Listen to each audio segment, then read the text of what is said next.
우리 같이 이 시간에 하나님의 말씀 보겠습니다. 잠깐 자리에서 일어나셔서 히브리서 8장 6절로 10절 말씀인데요, 저랑 한 절씩 교독하고 마지막 절 함께 읽겠습니다. 그러나 이제 그는 더 아름다운 직분을 얻으셨으니 그는 더 좋은 약속으로 세우신 더 좋은 언약의 중보자시라. 이 무음하였더라면 둘째 것을 요구할 일이 없었으려니와 그들의 잘못을 지적하여 말씀하시되 주께서 이르시되 볼지어다 날이 이르리니 내가 이스라엘 집과 유다 집과 더불어 새 언약을 맺으리라. 주께서 이르시기를 이 언약은 내가 그들의 열조의 손을 잡고 애굽 땅에서 인도하여 내던 날에 그들과 맺은 언약과 같이 아니하도다. 그들은 내 언약 안에 머물러 있지 아니하므로 내가 그들을 돌보지 아니하였다. 또 주께서 이르시되 그날 후에 내가 이스라엘 집과 맺을 언약은 이것이니 내 법을 그들의 생각에 두고 그들의 마음에 이것을 기록하리라. 나는 그들의 하나님이 되고 그들은 내게 백성이 되리라. 아멘. 자리에 앉겠습니다. 네, 오늘은 바이블 베이직 네 번째 시간입니다. 저희 한 주 좀 쉬었는데 제가 휴가 다녀오느라고 잘 지내셨죠? 네. 우리 다윗 언약 마지막 저희 봤던 내용인데 기억하시나요? 네, 다윗이 정말 하나님 너무 사랑해서 하나님이 다윗의 집을 영원히 견고하게 하셨다, 이 내용인데, 하나님께서 그와 같은 왕의 자리를 약속하셨고 결국 영원한 왕 예수님은 다윗의 자손으로 오셨습니다. 제가 오늘 이제 제목은 십자가 언약인데 십자가로 결국 갈 건데요, 우리가 5번의 설교로 이제 성경을 전체를 한번 좀 이렇게 오버뷰하는 시간이라 다윗 그 이후에 지금 예수님 오시는 그 시간까지도 같이 제가 좀 커버를 하도록 할게요.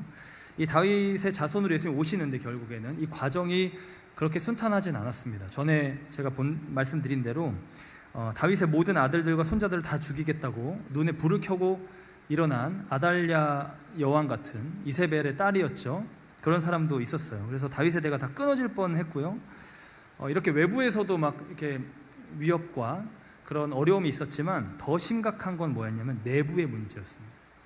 다윗의 왕조의 타락. 다윗의 아들의 이름이 뭐였죠? 네, 맞아요. 네, 다들 한 목소리로 대답해 주셔서 감사한데 솔로몬입니다. 네, 솔로몬, 여디디아라는 또 다른 이름을 갖고 있어요. 사랑받은 자, 하나님께. 솔로몬이 뭐로 유명하죠? 지혜. 네, 이 솔로몬이 말년에 타락했습니다. 말년에 좀 변질됐어요. 그래서 그때부터 시작된 우상 숭배는 그 나라가 반으로 쪼개진 이후에 계속되었습니다. 솔로몬은 그러니까 전반부에는 하나님께 신실했어요. 그래서 우리 솔로몬 사진 한번 보여주시면 여디디아, 네, 우리 여기 이제 성전을 짓는 그 모습인데 다윗이 성전을 지으려고 막 했잖아요. 우리 지난 시간에 봤던 그거를 이제 너가 전쟁하면서 피를 많이 흘렸으니까 너의 아들 때에 짓게 해주겠다. 그래서 다윗은 그거를 다 성전을 지을 재료들을 다 공수해 놓고 죽습니다. 솔로몬이 그것을 이제 짓는데요. 그러면서 이제 1000번제라고 하는, 그러니까 그 1000개의 제단으로 한 번에 하나님 앞에 예배드리는 그런 사건이 있었고요. 그 이후에 하나님께서 솔로몬에게 너가 뭘 원하느냐 하실 때 듣는 마음을 구합니다. 지혜. 하나님의 말씀을 잘 들어서 내가 하나님께서 나에게 주신 이 백성들 잘 다스리게 해주십시오. 그래서 하나님 감동하셨어요. 너가 재물도 구하지 않고 권력도 구하지 않고 너의 원수가 죽는 것도 구하지 않고 이거를 구하는구나 하고는 모든 걸 다 주십니다. 그렇게 잘 나가던 솔로몬이 말년에 전략가니까 지혜가 많으니까 이방 나라들이랑 우호적인 관계를 맺으면서 이렇게 평화롭게 다스리려고 이방 나라의 공주들과 통혼을 하면서 혼인 관계를 맺으면서 그 왕비들이 같이 우상을 가지고 들어옵니다. 그래서 그거를 마음이 이제 노년에 좀 이렇게 루스납 돼서 허용해줘요. 그 결과 이스라엘은 나라가 반으로 쪼개집니다.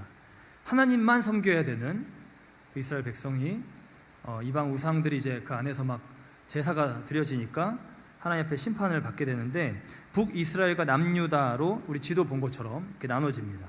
그리고 딱 한 세대를 못 가서 이 가나안의 송아지 우상 숭배를 그대로 다 쫓아가요. 곳곳에서 저렇게 북이스라엘 남유다 할 것 없이 북이스라엘이 좀 더 심했는데 금송아지 숭배를 했던 그 자기네 조상들을 따라서 가나안의 그 송아지 소가 일종의 그 신의 형상이었는데 그 우상 숭배를 그대로 따라갑니다. 그러다 가장 극심했던 시기는 북이스라엘에서는 아합과 이세벨이라는 사람도 있었어요. 왕과 여왕인데 아예 국가적인 단위로 우상 숭배를 대대적으로 합니다. 그러니까 솔로몬 때는 성전을 드리면서도 옆에 사이드킥으로 이렇게 그냥 우상 숭배 같이 하고 이렇게 약간 좀 섞였다면 나눠진 다음에 아합과 이세벨은 아예 그냥 국가적인 대대적인 단위로 1000번제를 바알과 아세라한테 드리는 거예요. 그렇게 하나님을 대적하면서 우상 숭배에만 강요합니다. 그래서 한 번 제사할 때 이제 엘리야랑 갈멜산에 전투할 때 보면 850명 제사장이 바알과 아세라 그 제사장들이 나와서 제사를 해요. 그러니까 스케일이 굉장히 큰 거예요. 이때 우리가 잘 아는 그 엘리야라는 선지자가 나타나서 이 아합 왕과 이세벨 여왕을 막습니다. 그러니까 가장 극심했던 이 시기에 가장 강력한 선지자가 나타나서 빛과 같이 이 어둠을 비칩니다.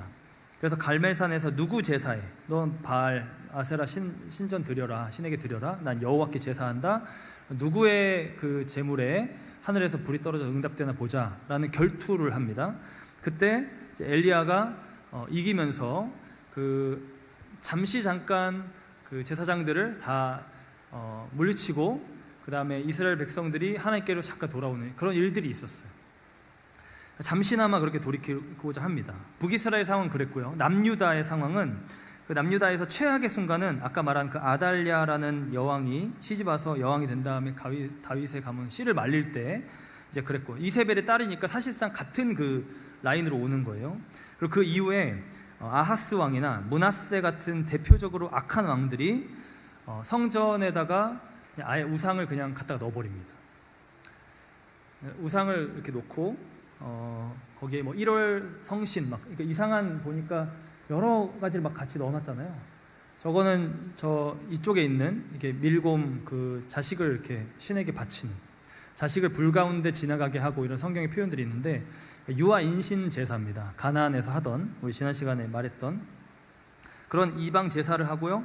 온갖 무당들을 불러서 점치고 아예 성전을 폐쇄해 버리기도 했습니다. 물론 므낫세는 가장 대표적으로 악한 왕인데 그 아수르 군대한테 짓밟히면서 한번 잠깐 회개합니다. 막판에 그나마. 근데 북이스라엘은 하나님을 사랑하는 왕이 거의 없었습니다. 근데 그나마 남유다, 이 다윗의 혈통이 이어진 이 남유다 왕에는 그나마 선한 왕들이 있었어요. 여러 명 있었는데 그 중에 가장 많이 알려진 왕은 히스기야입니다. 들어보셨어요? 히스기야가 대표적으로 선한 왕인데 이 므낫세, 아까 말한 대표적으로 가장 악했던 왕의 아버지예요. 아들 므낫세와는 다르게 히스기야는 선했습니다. 그리고 왕이 되자마자 우상을 제거하고 자기 아빠도 악했거든요. 근데 그 아빠가 물려준 그 우상과 모든 그 이방 신전을 다 버리고 부흥 개혁 운동을 일으킵니다. 그리고 유명한 사건, 죽을 병이 들었을 때 하나님 앞에서 하나님, 제가 충실과 진심으로 잘했던 거 기억해 주세요 해서 15년 연장을 받아요. 선지자가 와서 당신 죽을 겁니다 하고 가다가 그 성의 중간에 성문에 다 이르기 전에 다시 돌아와서 15년 더 삽니다 해줬던 바로 그 왕입니다. 그런데 나중에 이 히스기야도 실수를 합니다. 좀 우쭐해져가지고 바벨론 사절단한테 자기 막 그 성전의 금고 다 보여주고 이렇게 막 어깨 으쓱하다가 하나님 앞에 책망을 받고 하기도 했어요. 그럼에도 비교적 선한 왕이었습니다. 또 한 사람의 선한 왕이 요시야 왕입니다. 요시야 왕이 성전을 수리하는데 우연히 율법책을 발견합니다. 먼지가 가득히 쌓여 있는. 우리로 말하면 이렇게 성전이 막 이제 하나님 예배하는 곳이 아니니까 딴 데로 막 쓰다가, 예를 들어 저쪽 어디 창고나 이쪽에 우리가 보던 성경책 몇 개가 있었던 거예요. 그걸 발견한 거예요, 구석에서. 그래서 그걸 발견하고 그걸 읽습니다. 시대가 진짜 암울했던 거죠. 그걸 읽다가 각성해 버립니다. 그리고는 회개 운동을 일으키고 대대적으로 유월절을 지켜요. 그러니까 잠깐 이렇게 반짝반짝 부흥과 개혁과 신앙 갱신이 있었지만 그 외에 대부분은 선하지 않았습니다. 선하지 않았다는 것은 그냥 인간적으로 봤을 때 착하지 않다, 뭐 좋지 않다 이런 게 아니라 하나님과 맺은 언약에 대해서 끊임없이 배반했다는 거예요. 오늘 우리가 잠깐 읽은 본문에 그들이 내 언약의 안에 거하지 아니함으로, 언약을 지키지 아니함으로, 내가 그들을 돌보지 아니하였다, 이렇게 말씀하셨는데, 시내산 이후에 광야에서도 또 이스라엘 남유다의 왕조가 그랬습니다. 결국은 그 두 나라, 두 왕국 모두 하나님 앞에 심판받고 무너집니다. 북이스라엘은 기원전 722년경 아수르라는 나라에 의해서 무너지고, 남유다는 기원전 586년경 바벨론 제국에 의해서 망합니다. 남유다가 한 144년 정도 더 버텼어요. 그나마 한 번씩 종교개혁하면서 언약 갱신하면서 버텼는데 결국은 망합니다. 아주 제대로 망합니다. 다 강제 이주되고요. 유다 같은, 그 남유다 같은 경우는 그 왕과 귀족들이 아예 그냥 끌려가요. 그 바벨론으로. 바벨론 유수, 끌려가서 갇혔다, 바벨론 포로됐다, 이렇게 말합니다. 이때 끌려간 게 누구냐? 다니엘입니다. 다니엘에서 1차로 끌려가고 2차로 끌려가고 이렇게 계속 끌려가는데, 1차에 끌려간 게 다니엘과 세 친구들이 이때 끌려가요. 2차로 끌려간 사람이 에스겔 같은 사람들, 제사장이었습니다. 끌려갑니다. 이렇게 좀 더 버티던 남유다가, 사실 아까 말한 대로 북이스라엘은 이렇게 나라가 솔로몬 이후에 북이스라엘 남유다 쪼개지는데, 북이스라엘은 솔로몬의 아들이 물려받은 게 아니라 신하였던 여로보암이 가져가고요, 이 남유다가 솔로몬의 아들 르호보암이 이어갑니다. 그러니까 다윗의 혈통은 어디냐면 남유다예요. 유다 왕국. 근데 이 남유다가 다윗 언약의 핵심인데, 이 남유다가 다 망할 때, 다 무너질 때, 무너지기 직전부터 오랜 기간 활동했던 선지자가 바로 예레미야라는 선지자입니다. 이 망하는 것을 보면서 눈물을 흘린 선지자, 그래서 예레미야를 눈물의 선지자라고 부릅니다. 눈물의 선지자. 예레미야 4장 19절로 20절에 이렇게 예레미야가 말합니다. 슬프고 아프다, 내 마음속이 아프고 내 마음이 답답하여 잠잠할 수 없으니 이는 나의 심령이 나팔소리와 전쟁의 경보를 들음이로라. 패망에 패망이 연속하여 온 땅이 탈취를 당하니 나의 장막과 휘장은 갑자기 파멸되도다. 예레미야가 처음 봤던 환상이, 부름받을 때, 그게 뭐냐면 북쪽에서 끓는 가마가, 기름이 펄펄 끓는 기름이 이스라엘 땅으로 떨어지는 거예요. 그러니까 이게 이제 닥칠 재앙에 대한 거였습니다. 예레미야는 그때부터 계속 외쳤습니다.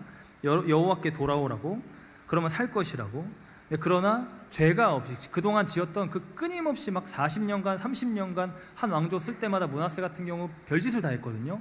그러니까 그게 막 쌓여가지고 그 죄를 하나님이 지금 잠깐 회개한다고 다 없애주는 건 아니기 때문에 바벨론이 와서 유다를 무너뜨릴 건데, 뭐라고 하냐면 예레미야, 그 심판을 그냥 그대로 받아라, 이렇게 얘기해요.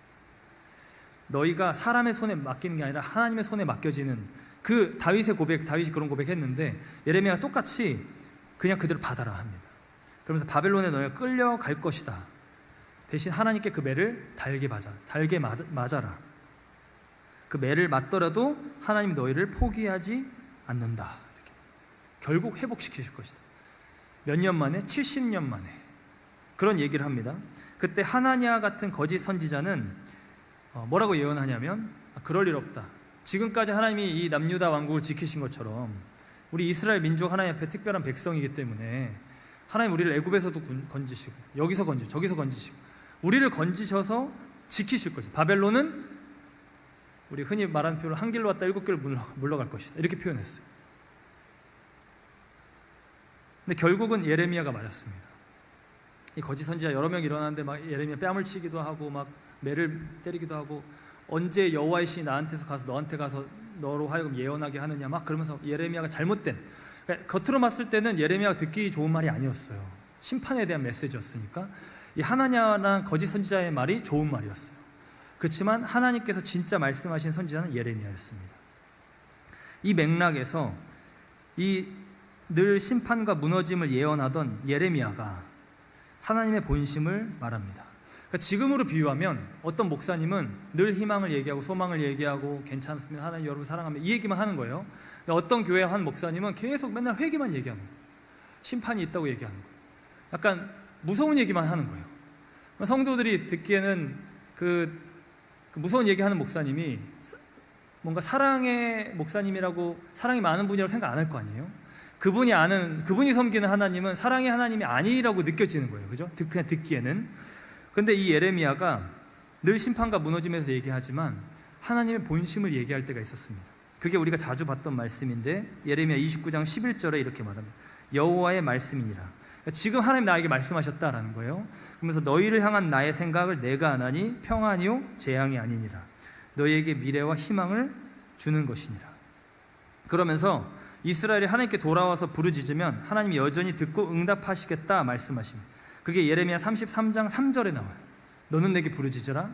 내가 내게 응답하겠고 내가 알지 못하는 크고 은밀한 일을 내게 보이리라. 그 70년이 다 차면 너희를 돌아오게 하리라. 그때 하나님이 회복시키실 거야.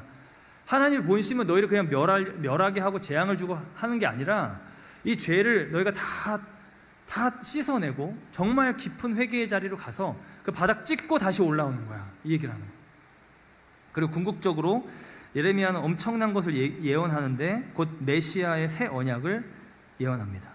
예레미야 31장 31절로 34절에 여호와의 말씀이니라. 보라, 날이 이르리니 내가 이스라엘 집과 유다 집에 새 언약을 맺으리라. 그 밑에 절 보면 그러나 그날 후에 내가 이스라엘 집과 맺을 언약은 이러하니 곧 내가 나의 법을 그들의 속에 두며 그들의 마음에 기록하여 나는 그들의 하나님이 되고 그들은 내 백성이 될 것이라. 이 새 언약의 약속, 그러니까 메시아가 와서 이루게 될 그 놀라운, 지금 다윗의 언약이 다 무너진 거예요. 그거 이스라엘 다 알고 있어요. 근데 이것을 넘어서는, 이걸 다시 그대로만 회복해도 땡큐일 텐데 이걸 넘어서는 완전히 새로운 차원의 하나님의 언약을 맺게 하실 것이다. 이 예레미야가 이 예언을 어느 상황에서요? 가장 무너지고 가장 폐허가 되고 가장 하나님 앞에 지금 이제 다 끝난 심판으로 바벨론의 그 발에 짓밟혀가는 그 상황에서 예언한 겁니다. 그 소망의 메시지가 함께 울려 퍼지는 가운데 유다 왕국은 결국 망하고 바벨론이란 제국이 예루살렘을 초토화시킵니다. 유대 백성들은 바벨론에 끌려가고 다 흩어져요. 도망가요. 디아스포라라고 하죠. 곳곳에 막 다 흩어져서 살아갑니다. 그렇게 살아가는 디아스포라 유대인들의 시대가 됩니다. 그리고 70년 후에 이 바벨론 제국이 이스라엘을 데려가는데 70년 후에 이 바벨론이라는 나라가 바사 제국이란 페르시아 제국에 의해서 정권이 교체돼요. 망한 겁니다. 페르시아 제국이 바벨론 제국을 무너뜨리면서 거기에 있었던 고레스 왕이라는 사람이 칙령을 내립니다. 일종의 행정명령을 내린 거예요. 다 자기 민족, 자기 고국으로 돌아가라, 너희들. 왜냐면 바벨론에는 그 자기가 다스리는 그 엄청 그 메소포타미아 및 그 아라비아 반도 그 옆에까지 이 제국을 만들어서 각 나라와 지역 인종별로 최고의 엘리트들을 다 데리고 왔었거든요. 그러니까 이제 고레스는 생각을 달리한 거예요. 너네 나라로 돌아가라. 다 필요 없다. 괜찮다. 다 돌아가라. 그래서 유대인들은 그렇게 돌아오게 됩니다. 3차에 걸쳐서 돌아오게 되는데 이때 돌아온 인물들이 누구냐면 수룹바벨, 에스라, 느헤미야 같은 사람입니다. 수룹바벨 하면 이제 성전을 떠올리면 됩니다. 성전을 재건했고 느헤미야는 성벽을 재건했어요. 에스라는 말씀 개혁 운동을 펼쳤어요. 수룹바벨과 관련돼서 가장 유명한 구절이 뭐냐면 우리가 많이 봤던 스가랴 4장 6절의 말씀입니다. 그가 내게 대답하여 이르되 여호와께서 수룹바벨에게 하신 말씀이 이러하니라. 이는 힘으로 되지 아니하고 능으로 되지 아니하고 오직 나의 영으로 되느니라. 만군의 여호와의 말씀이니라. 그러니까 하나님의 성전을 다시 짓는데 이거를 지금 너네가 전략 세우고 뭐 재료 모으고 이렇게 하는 게 아니라 이거 지금 너희가 영적으로 무너졌기 때문에 성전이 무너진 결과를 초래한 거니까 영적으로 다시 세우면 성전은 하나님의 은혜 가운데 다시 세워질 수 있을 것이다. 이 얘기를 하는 거예요. 힘도 아니고 not by might, not by power, but by the Spirit of the Lord. 주님의 영으로 말미암아 너희가 새로워질 때 하나님의 성전이 너희 가운데 세워질 것이다. 그리고 에스라는 이와 같은 맥락으로 돌아와서 하나님의 말씀을 다시 강론하면서 영적 각성을 이끌었어요. 그러니까 우리가 잘 생각해 보면 여러분과 저희가 저와 여러분이 말씀을 가지고 복음을 막 듣다가 우리가 어떤 무슨 이렇게 힘든 일을 겪으면 다 여러분이 흩어졌어요. 70년간 여러분이 예배를 못 드리고 복음을 잘 못 드리고 그냥 혼자 이렇게 큐티 좀 하다가 70년이 지나면 자녀도 낳고 손자도 보고 하잖아요. 그 사람들이 다시 우리 둘로스라는 이름으로 모이게 된 거예요. 어떻게 하다가. 그러면 그 여러분의 자녀 혹은 그 grandchildren들은 여러분에게 들은 어떠한 그 복음의 메시지나 여러 가지 이야기들을 가지고 어렴풋하게 기억할 거예요. 그죠? 그렇지만 그거를 다시 정말 나의 것으로 삼는 어떤 과정이 필요해요. 그거를 에스라가 했던 겁니다. 말씀을 다시 강론하면서 복음이 이거다, 하나님이 이런 분이다 하면서 그들의 신앙을 붙잡았고요. 그리고 성전만 있으니까 그 성전을 둘러싼 성벽을 느헤미야가 재건했어요. 그러니까 솔로몬 성전을 지었는데 다윗이 다 재료 준비해서 그게 무너졌고, 그거를 다시 두 번째로 재건한 게 스룹바벨 성전입니다. 스룹바벨 성전.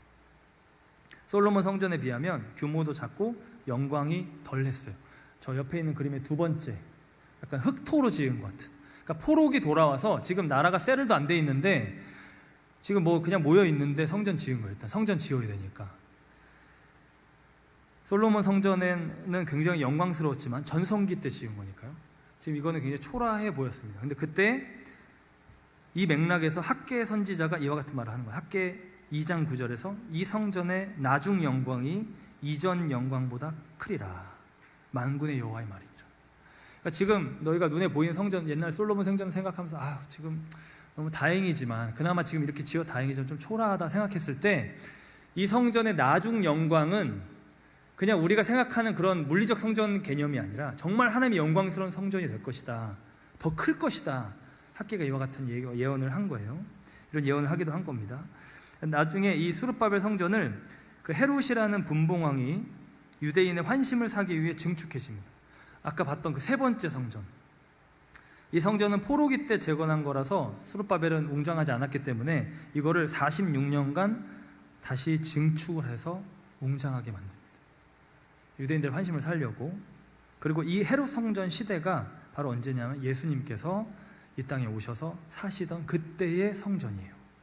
그래서 요한복음에 보면 우리가 예전에 한번 봤는데, 요한복음 2장에 이런 구절이 있어요. 너희가 이 성전을 헐라 내가 사흘 동안에 일으키리라. 사람들이 막 물어요. 이거 46년간 지은 건데 너가 어떻게 사흘 만에, 이런 얘기를 합니다. 예수님은 이 건물을 말한 게 아니라 자기 육체를 말씀하신 것이다, 이런 얘기를 하는데, 바로 이 헤롯 성전의 이야기입니다. 여기까지가 이제 예수님의 시대까지 쭉 지금 구약을 끌고 온 거예요. 다시 지금 유다 왕국이 망하는 그 예레미야 시대로 돌아가면, 그렇게 예루살렘은 무너졌고요. 다윗 언약 받은 그 유다 왕국이었음에도 하나님을 버리고 끝내 망합니다. 그러니까 이스라엘은 하나님께 신실하지 못했고 결국 하나님의 그 심판이라는 결과를 직면합니다. 그럼에도 약속에 신실하신 하나님께서 그 와중에 약속을 이루어 가세요. 구약의 마지막 선지자가 누구냐 하면 말라기 선지자입니다. 말라카이라고 하는 그 구약의 마지막 선지자가 뭐라고 예언하냐면요, 그때 이제 포로기 돌아와서 성전 다 짓고 나서, 스룹바벨 짓고 나서 그때 활동했는데, 그때 말라기 선지자가 했던 핵심 내용은 뭐냐면 예배 형식적으로 드리지 마라, 이 얘기였고요. 제사장들 부패했다, 정신 차려라, 이 얘기했고, 이방 족속과 통혼하며 우상 숭배하지 마라, 이런 얘기를 합니다. 그러면서 뭐라고 그러냐면 엘리야의 심정과 능력으로 내가 한 사람, 내 사자가 올 것이다, 이렇게 말해요. 근데 그렇게 말하고 400년이 지나가요. 그동안 선지자 나타나지 않았어요. 이렇게 스룹바벨이든 느헤미야든 에스라든 뭐 예레미야든 계속 이렇게 하나님의 사람들이 일어날 때, 학개든 말라기든 스가랴든 일어날 때 이스라엘 백성들은 그 말을 들으면서 한편으로 찔리죠. 제사장도 찔리고 막 뭔가 두려워하고 내가 진짜 잘못한 이런 생각들 하면서도 한편으로는 이스라엘 백성은 안심해요. 왜냐하면 우리 중에 선지자를 하나님 계속해서 일으키시는구나. 그 말은 뭐냐면 하나님 우리와 함께 하신다는 뜻이거든요. 400년간 말라기 선지자 이후에 선지자가 나타나지 않으니까 이스라엘 백성들에게는, 유대인들에게는 불안감이 일어나는 거예요. 여러 가지 생각들을 합니다. 여러 가지 생각들을 하고 여러 가지 고민들을 했었을 거예요. 우리가 지독하게 배반해서 결국 하나님 우리를 버리셨나?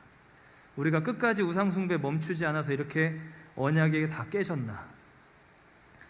근데 그 400년간 침묵하시던 하나님이 드디어 하나님의 그 사람을 보냅니다. 엘리야를 보냅니다. 엘리야의 심정, 엘리야의 능력으로 온 사람, 그 사람이 바로 세례 요한이었어요. 그 세례 요한이 회개하라, 천국이 가까이 왔다. 그 맥락에서 그 400년 동안 기다리던 유대인들이 그 요단강가로 몰려온 거예요. 세례 받으려고. 그 설교에 감동받고 또 강하게 찔려 합니다. 그리고 그 세례 요한이 마침내 내 뒤에 오시는 이가 있는데 나는 그의 신발끈 풀기도 감당하지 못하겠다. 그분은 진짜 너희가 기다리던 바로 그 하나님의 어린 양 메시아다, 구원자다 하면서 예수 그리스도를 다이렉트로 증거하고 자기는 물러갑니다.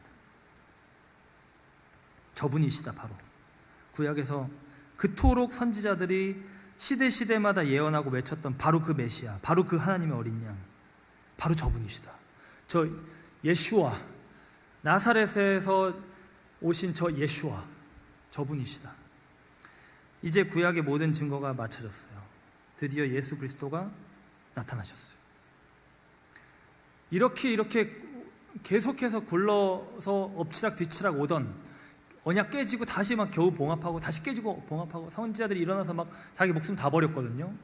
제대로 곱게 죽은 선지자가 없어요. 거의 다 자기 목숨 다 바치면서 하나님의 마음 막 피토하면서 막 얘기하면서 이어왔던 그 예언이 드디어 예수 그리스도에서 성취되었습니다. 지난번 설교에서 말한 것처럼 예수님은 여자의 후손, 곧 인류의 구원자로 오신 거예요. 드디어 그분이 오신 거예요. 그리고는 그 예수님 안에서 하나님의 나라가 이 땅 가운데 임하기 시작합니다. 예수님은 당신의 사역을 세례 요한과 같은 메시지로 시작하십니다. 회개하라, 천국이 가까이 왔느니라. 마태복음 4장 17절에 돌이켜라. 여러 번 얘기했죠? Right at the corner. 바로 지금 하나님 나라 드디어 왔다. 너네가 그토록 기다리고 언제 오지 400년간 막 애간장 졸였던 그 하나님의 나라, 하나님의 통치, 하나님의 다스림, 다시 그 너희가 하나님의 백성 되기 원했고 그 언약 다시 갱신하기 원했던 그 은혜 지금 이제 드디어 왔다. 도착했다.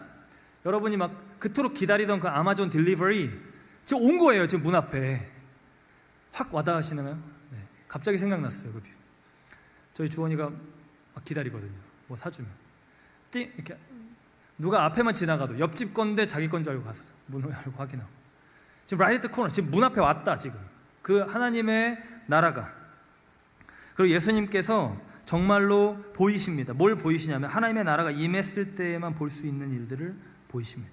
죄인들의 죄를 사해 주시고요, 그들이 새로워져요.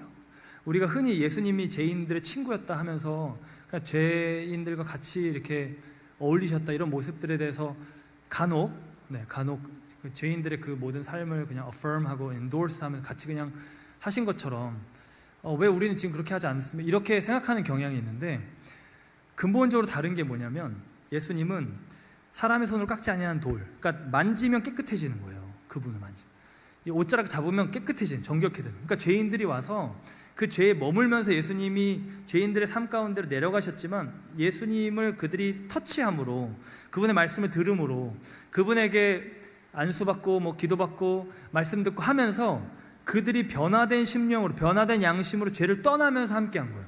그러나 바리새인들의 눈에 봤을 때는 그들이 여전히 죄인으로 보이는 거예요. 왜냐하면 그들은 그런 사역에 관심이 없으니까. 철저한 종교 계층론자니까. 그러니까 어떻게 죄인들이랑 같이 머물지?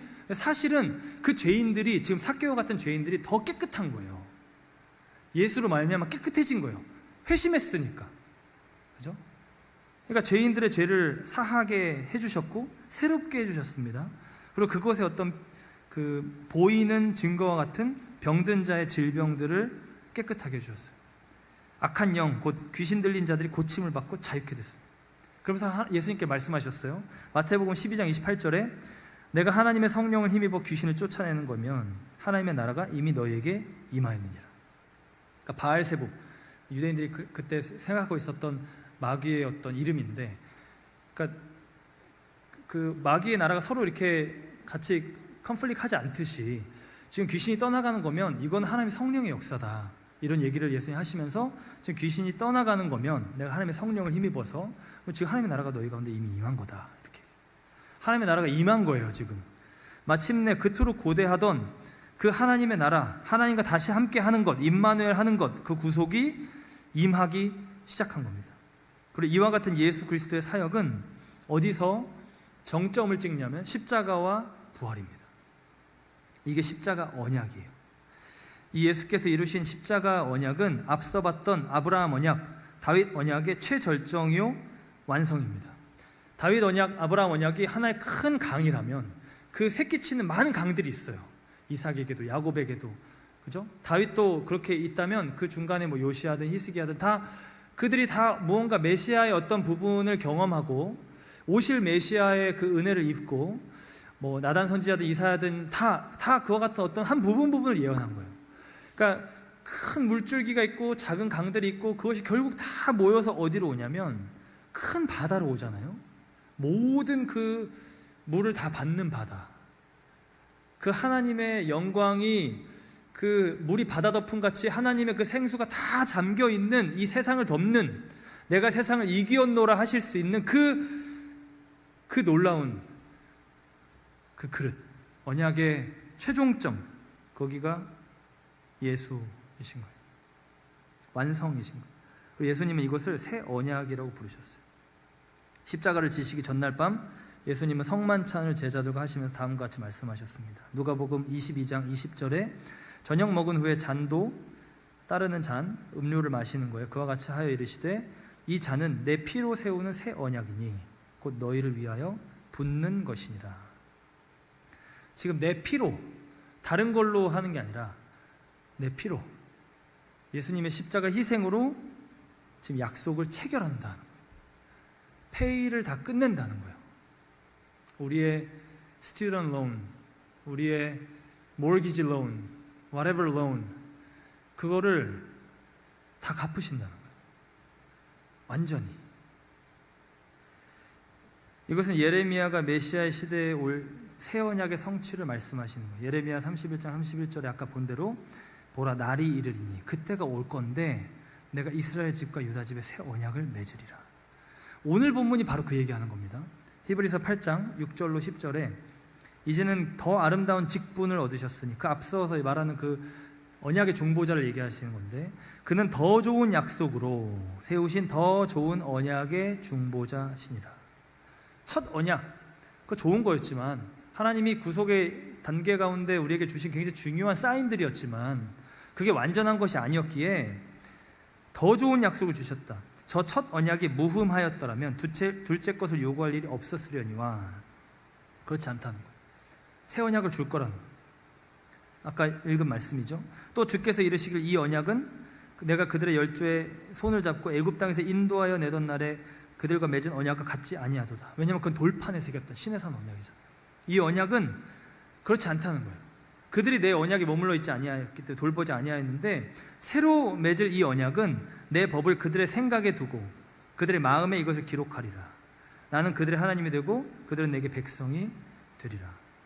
그러니까 우리가 봤던 그 아브라함과 맺었던 그 언약, 또 우리가 이번에 보지 않았지만 전에 출애굽기에서 했던 그 시내산 언약, 출애굽기 19장에 있는 그 시내산 언약, 그리고 다윗 언약, 이 언약들은 결국 이 새 언약, 예수 그리스도의 십자가 언약을 위해서 오는 거예요. 그 안에 아주 본질적인 일관성을 가지고 옵니다. 결국엔 예수께서 이 새 언약, 더 좋은 언약의 중보자시다. 그러니까 결국 예수에 관한 것이다 라는 거예요. 그분이 이루신 것이다. 그분이 모든 것을 쏟아서 이 언약을 체결하신 새 언약의 중보자고 인류의 구원자신 거예요. 다른 사람은 붙일 수 없는 거예요. 이게 이단이 이걸 가지고 자기한테 붙이는 거예요. 이단 사이비 종교 붙일 수 없는 거예요. 이건 이 예수 안에서 죄와 사망의 권세가 깨졌고 인간 죄의 문제가 힘을 잃게 되어서 의롭게 될 뿐만 아니라 실제적으로 그리스도를 닮아가는 성화가 이루어지며 이 예수 안에서 성령이 임하심으로 하나님의 나라가 구체적으로 우리 안에 경험돼요. 우리가 예수를 믿을 때 하나님의 나라에는 한 가지 없는 게 있는데요. 죄가 없어요. 죄가 있으면 하나님의 나라가 아닙니다. 죄가 있으면 하나님의 나라가 그 영광이 떠나가는 거예요. 이가봇, 그 사무엘 때 사건처럼. 그러니까 이 하나님의 나라가 우리 가운데 구속의 역사로 들어올 때 뭐를 물리치면서 뭐를 때리면서 들어오냐면 죄예요. 죄의 문제.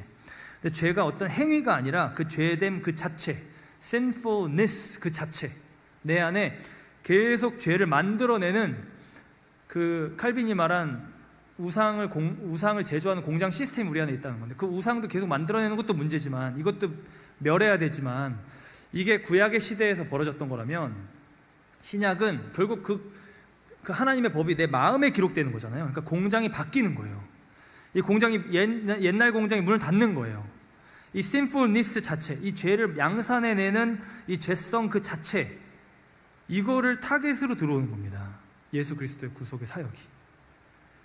이걸 해결하는 게 제일 큰 문제예요. 그리고 예수님이 십자가를 지신 이유가 바로 이것 때문인 거예요. 내가 그리스도와 함께 십자가에 못 박혔나니 그런즉 이제 내가 사는 것이 아니다. 그러니까 나라는 존재가 계속 우상을 양산하고 있었는데 이 나라는 존재가 예수와 함께 죽었다. 그리스도 예수의 사람들은 이제 그 정과 욕, 내 안에 있는 그 욕심을 sinful desire 그 자체를 십자가에 못 박았다는 거예요. 처리했다는 거예요. 이 죄를 제거하면서, 이 죄를 뽑아내면서 이 죄로 나눠진 관계를 다시 붙인 겁니다. 이 죄, 내 안에 아직 죄가 있는데요, 고민할 수 있어요. 제가 전에 말한 대로 죄가 3단계로 떨어져 나가는 거예요.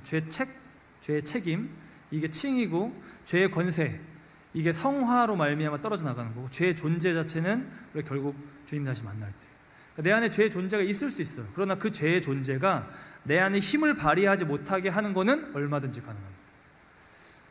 은혜를 받으면 받을수록, 내가 경건의 훈련을 하면 할수록, 예수께 붙으면 붙을수록, 예수 안에 거하면 거할수록 예수로부터 임하는 그 하나님의 나라 다스림 있잖아요. 내가 하나님의 성령을 힘입어 너 안에 귀신을 쫓아내는 거면, 그 마귀의 권세를 깨뜨리는 거면 하나님의 나라가 너에게 임한 거다. 지금 그 하나님의 나라가 지금 예수 안에 임했다는 거예요. 그러니까 우리가 예수를 붙잡을 때, 내가 어떤 죄인이든, 삭개오 같은 죄인이든, 혈루증 있던 죄인이든, 가늠하다 잡힌 죄인이든, 예수를 붙잡을 때 하나님의 나라가 내 안에 임하는 거예요. 예수 안에서 그 죄의 권세가 깨지는 거예요. 믿으십니까? 이거 없으면 기독교 없는 거예요. 이거 없으면 기독교 다 가짜인 거예요. 이 죄의 권세를 하나님께서 뽑아내시면서, 계속해서 이 뿌리를 뽑아내면서 이 죄 때문에 나눠진 하나님과의 우리 관계를 다시 붙인 겁니다. 그리고 인간과 인간, 죄인과 죄인이 서로 반목하고 싸우잖아요. 이것도 그리스도 안에서 붙이는 거예요. 계속 붙이시는 거예요. 에베소서 2장 13절로 22절. 이제는 너희 전에 멀리 있던 너희가, 하나님에게서 멀리 있던 너희가 그리스도 예수 안에서 그리스도의 피로 가까워졌느니라. 그는 우리의 화평이신지라 둘로 하나를 만드사 원수된 것 곧 중간에 막힌 담을, 죄는 담과 같습니다. 이걸 자기 육체로 하시고, 그 담과 자기를 붙여가지고 자기가 죽으신 거예요. 담을 무너뜨리는데 그냥 담만 무너뜨린 게 자기 육체를 같이 그 죄와 붙여서 십자가에서 처리하신 거예요. 법조문으로 된 계명의 율법을 폐하셨으니 이는 이 둘로 자기 안에서 한 새 사람을 지어 화평하게 하시고, 또 십자가로 이 둘을 한 몸으로 하나님과 화목하게 하려 하심이라. 원수된 것을 십자가로 소멸하시고, 또 오셔서 먼 데 있는 너희에게 평안을 정하시고 가까운 데 있는 자들에게 평안을 전하셨으니, 먼 데 있는 이방인들, 가까운 데 있는 유대인들, 이는 그로 말미암아 우리 둘이 유대인과 이방인이 한 성령 안에서 아버지께 나아감을 얻게 하려 함이라. 그러므로 이제부터 너희는 외인도 아니요 나그네도 아니요. 에베소 교인들에게 말하는 거니까 이방인들이에요. 다 원래는. 물론 디아스포라도 유대인들도 있었겠지만, 그러니까 너희가 외인도 아니고 나그네도 아니고 오직 성도들과 동일한 시민이요 하나님의 권속이라. 그러니까 너희가 유대인이 아니기 때문에 내가 세컨 클래스 시리즌이라고 생각하지 말라는 거예요. 너희는 사도들과 선지자들의 터 위에 세우심을 입은 자라. 그리스도 예수께서 친히 모퉁이 돌이 되셨느니라. 돌 딱 세워놓고 거기서부터 건물을 쫙 짓기 시작하는데, 이 성전을 지으실 때 모퉁이 돌, 예수님 딱 여기다 예수님으로부터 시작해서 성전을 짓는다는 거예요. 그래서 그 안에서 그분으로 말미암아 건물마다 서로 연결해서, 서로 따로 놀던 인간 군상들이 예수 그리스도 안에서 하나님과 연합할 뿐만 아니라 서로 연합해서 연결해서 주 안에서 함께 성전이 되어가고, 그러니까 내가 저 사람 빼고 나 혼자 신앙생활 하면 좋겠다, 성전에 구멍 내는 거예요. 한마디로 그리스도의 몸을 이렇게 갈라치게 하는 거라고 했죠. 그러니까 주 안에서 함께 연결해서 성전이 되어가고, 너희도 성령 안에서 하나님이 거하실 처소가 되기 위하여. 이 성전이 완성되면 솔로몬 성전도 마찬가지고 성막도 마찬가지고 하나님의 영광이 임합니다. 연합할 때, 제가 두 가지 하나님 영광이 임하는 통로 얘기했잖아요. 하나는 예수 그리스도의 이름이 증거되고 그분의 이름이 높아질 때, 두 번째는 서로 사랑할 때. 그냥 사랑이 아니라 예수의 사랑으로, 서로 예수 안에 거함으로 사랑해질 때, 이건 예수께서 증거가 되는 거거든요.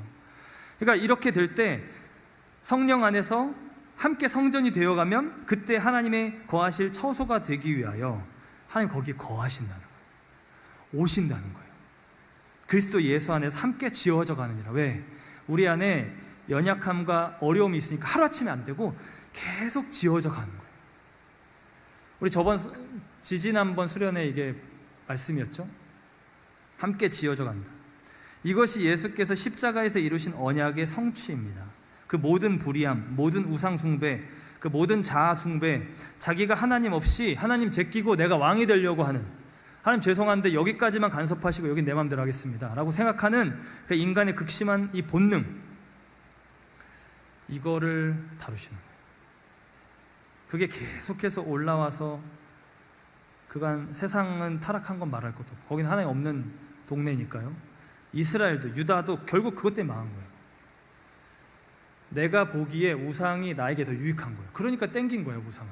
안 그러면 왜 땡겨요, 그죠? 내가 보기에 하나님이 최고면 하나님 앞에 계속 가죠. 근데 내가 보기에 하나님도 하나님인데 이 세상 적당히 이 우상 하면 나도 저 가나안 같을 것 같고, 나도 저 메소포타미아, 나도 저 블레셋, 나도 저 아수르 같이 뭔가 강해질 것 같으니까 나를 더 강하게 하고 나를 더 힘있게 하고 나를 더 부하게 하고 나를 더 성공하게 하려고 그 우상 나도 한번 땡겨본 거예요. 결국 그래서 망했는데 그 근원을 뽑아내서 십자가에서 해결하신 겁니다. 죄 없으신 그분이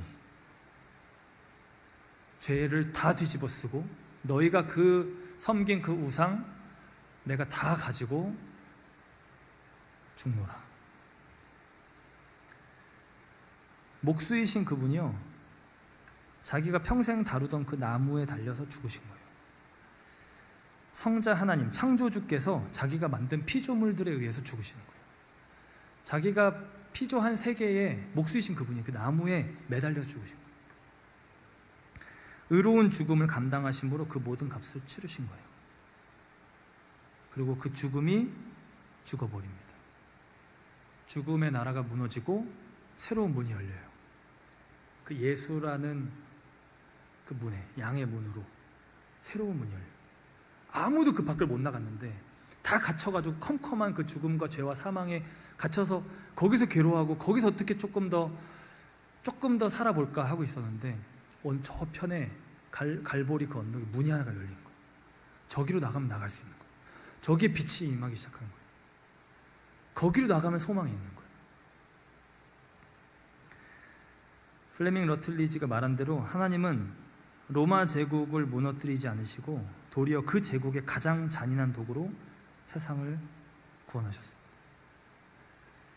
죄를 심판하는 데에 가장 적합한 도구예요. 십자가. 그 죄의 처절함, 더러움, 그 수치심, 그 비참함, 이걸 다 보여주는 죽음의 도구. 로마의 사형 제도 중에 가장 잔인했던 그 죽음의 도구. 거룩하신 하나님은 반드시 죄를 심판하시는데 심지어 자기의 백성, 그 다윗의 자손들, 유다 나라도 심판하셨는데 그게 공인데 너희가 돌아와도 므낫세 때 막판에 회개해도 요시야 막 개혁해도 그치만 너희가 지은 죄가 너무 많아서 이거는 청산하고 가야 된다 하시는데, 우리가 이 악한 지은 죄의 사람 이렇게 저렇게 빠져나가면 벌 안 받으면 분노하잖아요. 그렇듯이 하나님의 공의가 그 죄를 향해요. 근데 문제는 그 공의만 가지고 하나님이 다 하실 수 없다는 거예요. 왜요? 하나님이 건지고자 하는 바로 우리 인간이 그 죄의 범벅이 되어 있으니까. 그래서 십자가가 완전한 해결책이었던 거예요. 하나님 아들 예수께서 십자가를 지실 때 우리에 대한 그 모든 심판과 진노를 다 쏟으시고 우리한테 안 하신 거예요. 저도 사실 개인적으로 너무 익숙하게 들었던 내용인데 간혹 잘 와닿지 않았어요. 이게 대체 어떻게 잘 와닿지 않아요. 제가 예배 전 기도에서 말한 것처럼 우리 양심이 깨끗해지고 나 자신의 디그니티를 하나님의 시각으로 바라보는 거 기적 같은 일입니다. 내 셀프 이미지가 바뀌는 거기 때문에 굉장히 쉽지 않은 건데, 도움이 됐던 하나의 그 글이 뭐냐면요, 하나님이 우리를 보실 때 일종의 안경을 쓰고 보신다는 거예요. 근데 그 안경이 뭐냐면 예수라는 안경이에요. 그러니까 나를 보실 때 예수를 통해서 보신다는 거예요. 그러니까 우리가 빨간색 안경이든 파란색 안경을 보면 그 색깔이 안 보이잖아요, 그죠? 이미 거기에 필터가 돼버리니까. 그러니까 하나님 우리를 보실 때, 내 죄를 보실 때 죄를 가져가는, 죄를 다 도말한 예수의 안경으로 보기 때문에 우리를 우리의 그 죄를 보시지 않는다. 예수를 통해 보신다.